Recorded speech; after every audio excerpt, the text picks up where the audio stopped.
This is the story of the frightening week country music legend Clint Black, husband to actress and singer Lisa Hartman Black, just went through, and the announcement from his team that had fans holding their breath. At 64 years old, in the middle of what should be the most celebratory year of his entire career, Clint Black was suddenly admitted to the hospital in a medical emergency. His concert this past Friday was canceled outright, refunds were issued, and for a couple of anxious days, fans of one of country music's most beloved voices were left waiting for answers. Tonight, we are going to walk you through exactly what happened, what his team has now revealed about his condition, and why this scare landed at the strangest possible moment in Clint Black's remarkable life. Let's start with the timeline because this all unfolded very quickly. On Sunday, June 28th, Clint Black was admitted to the hospital. Fans did not know it yet. He was in the middle of his Black on the Blacktop tour, a run of shows scheduled to stretch all the way through November, and everything on the calendar looked normal. His next stop was set for Friday, July 3rd at the Pearl River Resort Casino in Mississippi. Tickets were sold. Fans were making plans for their holiday weekend around it. Then, on July 1st, the announcement appeared on Clint's official Instagram account, and it was the kind of statement that makes any fan's stomach drop. His team revealed that the Friday show was canceled due to a medical emergency.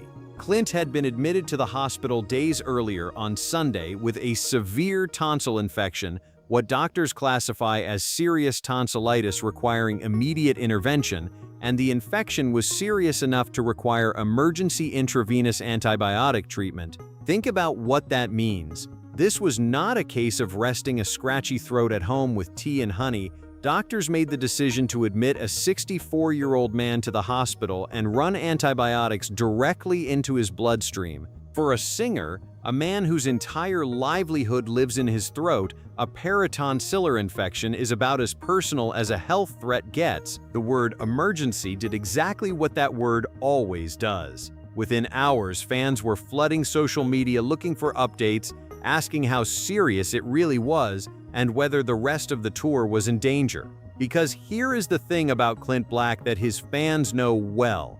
This is not a man who cancels shows. He came up in an era of country music where you played through everything, and he has maintained a famously rigorous touring schedule for more than 3.5 decades. When a road warrior like Clint Black goes dark on a Friday night, people notice and people worry. So what do we actually know about his condition? Here is the full picture from his team's official statement. Clint was admitted on Sunday with the tonsil infection and began receiving the intravenous antibiotics right away. His team said clearly that he is on the mend, that he is expected to make a full recovery, and that he was expected to be discharged from the hospital within the week. They also apologized directly to ticket holders for the inconvenience and confirmed that every ticket for the canceled Mississippi show would be fully refunded through the original point of purchase. And there was one more detail in the coverage that should genuinely reassure people. The infection appears to be localized to the tonsils. It has not spread into the throat or the respiratory tract, which is exactly what doctors want to see, and it is the single most encouraging sign for both his health and his voice. If his recovery stays on track, Clint is scheduled to be back on stage very soon. His next show is set for July 9th in Minden, Nevada, and as of right now, the Black on the Blacktop tour is still expected to roll on through November. So the plan is not to slow down. The plan is a short, forced pit stop and then right back on the blacktop. But here is what makes this health scare feel especially cruel, and it is the part of the story that most of the quick news reports skipped right over. This was supposed to be Clint Black's victory lap. 2026 has been shaping up as one of the biggest years of his entire career, a milestone year decades in the making. Just weeks before the hospitalization, on May 19th, Clint released his long-awaited memoir titled Killin' Time, My Life and Music. It is named, of course, after the album that started everything. In the book, Clint finally tells his whole story in his own words, from growing up outside Houston, Texas, to clawing his way into Nashville, Tennessee, the beating heart of the country music industry, and becoming one of the most iconic voices the genre has ever produced. And here is a detail that fans of his marriage will love. Clint admitted he never thought he would or even could write a book. The person who finally convinced him to do it was his wife, actress and singer Lisa Hartman Black, best known to an earlier generation for her role on the primetime drama Knots Landing, and to country fans for her stunning duet with Clint on When I Said I Do. After more than 3 decades of marriage, one of the longest and most admired marriages in all of country music, she is still the one pushing him toward the things he does not believe he can do. So picture the year he was having, the memoir on shelves, a headlining tour crisscrossing the country, even lending his star power by appearing alongside younger artists like Riley Green on tour dates, passing the torch the same way it was once passed to him. And then, in one Sunday, a hospital bed and an IV line. For younger viewers who may only know the name, let's take a moment to appreciate exactly who we are talking about.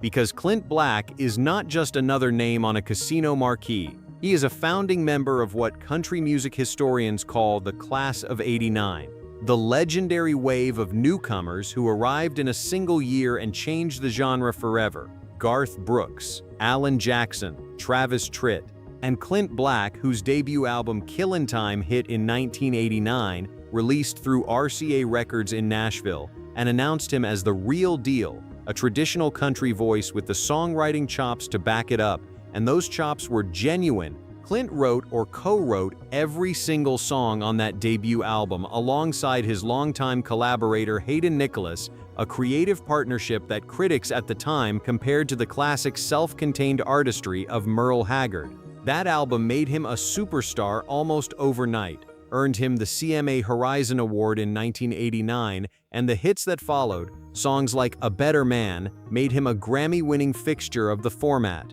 The follow-up album, Put Yourself in My Shoes, arrived in 1990 and proved it was no fluke. And unlike so many stars of that era, Clint never really left the road. 37 years later, he is still out there, still writing alongside Hayden Nicholas, still touring, still selling out rooms full of people who have loved him for their entire adult lives. That is exactly why a canceled show hits his fan base so hard. For a lot of the people holding tickets to that Mississippi concert, Clint Black is not just a singer, he is the soundtrack of their 20s and 30s. He is the wedding song, the truck radio on a summer night, the voice that has simply always been there. When a performer like that is suddenly in a hospital bed, even for something treatable, it forces every longtime fan to confront the same uncomfortable thought. Our heroes are getting older, and none of this lasts forever. The good news, and it really is good news, is that this story looks like it will have a happy ending. Everything his team has shared points to a full recovery. The infection was caught, treated aggressively, and contained. The Black on the Blacktop tour is expected to resume within days, not months. And knowing Clint Black, he will probably walk out on that Nevada stage on July 9th, tip his black hat, and make a joke about the whole thing before launching into Killin' Time like nothing ever happened. That has always been his way. No drama, no farewell tours announced every other year. Just a working country singer who keeps showing up. Still, this past week was a reminder of something worth saying out loud. The legends of that golden era, the Class of '89, and everyone who rode that wave are now in their 60s and 70s. Every tour, every album, every memoir is a gift, and none of them are guaranteed. So if Clint Black, or any of the artists who wrote the soundtrack of your life, comes anywhere near your town this year, do not wait for the next tour. Go, sing every word, because the greatest lesson of a scare like this one is the simplest lesson of all. Celebrate the legends while they are still here to hear it. We will be keeping a close eye on Clint's recovery and whether he makes that July 9th show in Nevada, so make sure you are subscribed for the update the moment there is news, and let us know in the comments, what is your all-time favorite Clint Black song and have you ever seen him live? We read every comment and we would love to hear your memories. As always, we are sending our very best wishes to Clint, Lisa Hartman Black, and the whole Black family for a fast and full recovery. Thank you for watching, and we will see you in the next one.